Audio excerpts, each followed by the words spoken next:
Bung Sule, ini kalau kita berangkat dari pernyataan Bung Sadat, memang ya ini agak berat sepertinya. Ini yang polemik yang dihadapi manajemen PSM Makassar yang memang permasalahan yang ada sebelum liga bergulir. Nah, kira-kira kalau dari pantauan dari Om Sule sendiri, informasinya seperti apa sejauh ini dari manajemen PSM?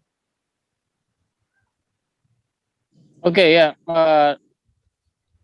soal yang itu kita sudah tahu sama-sama bahwa ya, semua persiapan ini sementara berjalan, termasuk persiapan soal menyelesaikan tunggakan gaji musim lalu yang saat ini sedang berperkara di FIFA.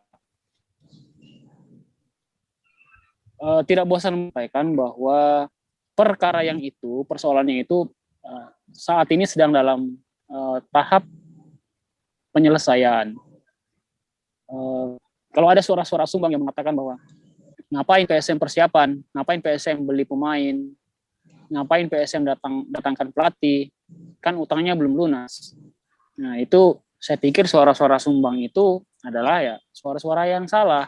Tidak mungkin kita tidak mendatangkan pemain, tidak mungkin kita tidak mendatangkan pelatih untuk mempersiapkan Liga 1 musim 2021. Jadi ya sambil itu berjalan, tunggakan-tunggakan itu diselesaikan, persiapan tim juga tentu harus jalan. Kan tidak mungkin kalau tiba-tiba nanti proses itu sudah selesai, dinyatakan clear oleh FIFA, tunggakan sudah terbayarkan semua, dan kita belum melakukan persiapan, kita belum merekrut pemain, kita belum merekrut pelatih. Saya rasa itu suara-suara sumbang yang konyol kalau begitu ya kan. Jadi ya sambil semua ini berjalan, persiapan berjalan, ya progres soal tunggakan itu, soal perkara di FIFA itu juga dalam tahap penyelesaian. Mungkin itu yang perlu diketahui oleh teman-teman publik sepak bola di Makassar. Baik, Bung Sule, ini kalau kita terlepas dari polemik yang ada di internal PSM Makassar ya, kalau saya lihat dari official PSM Makassar di sosial media, bahkan sosial media saya juga sempat ditanya-tanya terkait dengan pemain Anko Jansen yang katanya sudah menjalani karantina di Jakarta. Apakah memang benar ini pemain Anko Jansen semakin dekat dengan PSM Makassar nih, Bung Sule? Seperti yang saya bilang tadi, kalau rumor ya biarkanlah dulu tetap menjadi rumor. Kita nggak tahu ini Anko Jansen ini datang untuk siapa, apakah untuk PSM. Siapa tahu dia datang untuk klub lain. Tapi ya seperti yang disampaikan oleh manajemen bahwa memang mendatangkan pemain asing itu adalah target PSM Makassar di musim 2021 ini. Karena memang tanpa pemain asing sepertinya memang masih sulit untuk bersaing di Liga 1. Kalau kemarin di turnamen Piala Menpora itu kan sifatnya kompetisi yang tidak panjang, ya kan? Beda dengan turnamen, beda dengan kompetisi ini, kita akan ada 38 pertandingan. Ya, memang pemain yang kita pilih adalah pemain-pemain pilihan, pemain yang betul-betul harus siap. Jadi kita tunggu saja siapa nanti pemain asing PSM Makassar, yang pasti dalam beberapa kesempatan, dalam berbagai kesempatan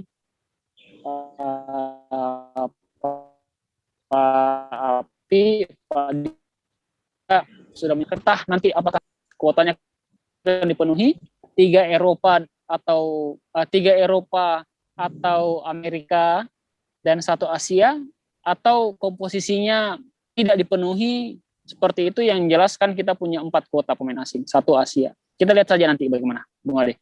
Baik, terima kasih Bung Sule. Saya kembali ke Pak Andi Akbar. Pak Andi Akbar, terlepas dari polemik lagi ya, ini kita berbicara tentang tim atau skuad yang dimiliki PSM Makassar, kedalamannya. Ini kalau dilihat dari belakang, kiper sudah kita lihat Hilmansyah sempat digadang-gadang menjadi pemain terbaik di Menpora kemarin.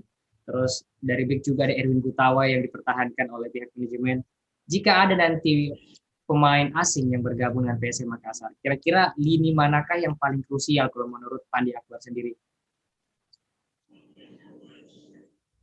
Iya, sebelum saya menjawab pertanyaan Bung Ade tadi, saya ingin menyampaikan tanggapan saya terhadap Bung Sule tadi. Ya, silakan. Saya kira apa yang dilakukan oleh pihak manajemen ini sudah berjalan sesuai dengan regulasi-regulasi yang berlaku, karena mempersiapkan tim itu tidaklah mudah. Betul. Itu butuh waktu.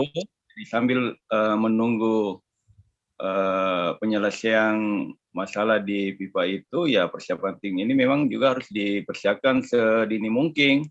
Jadi saya kira itu sudah sesuai dengan jalur paralel dengan benar. Dan terkait dengan pemain-pemain yang akan direkrut ini, seperti yang saya sampaikan tadi ya, memang perlu kita lihat dulu track record pemain tersebut, diperiksa tingkat kesehatannya, apakah memiliki cedera permainan atau tidak. Karena ini kan juga sudah ada rule yang mengenai pendaftaran pemain itu, kapan waktunya pemain didaftar, selama itu belum ada kepastian. Saya kira itu apa yang disampaikan tadi oleh Bung Sule itu, ya tentu kalau sudah menjadi kepastian bahwa pemain itu akan main di PSM dan memiliki track record main salah satu pemain terbaik di yang dicalonkan kemarin di Piala Menpora, saya kira itu bagus untuk PSM. Tapi menurut saya harus memilih betul-betul pemain yang sesuai dengan karakter dari PSM Makassar. Jadi itu harus dikembalikan gimana ciri khasnya yang keras dulu itu menjadi satu tim yang disegani di Indonesia. Jadi saya kira seperti itu, Bung Ade.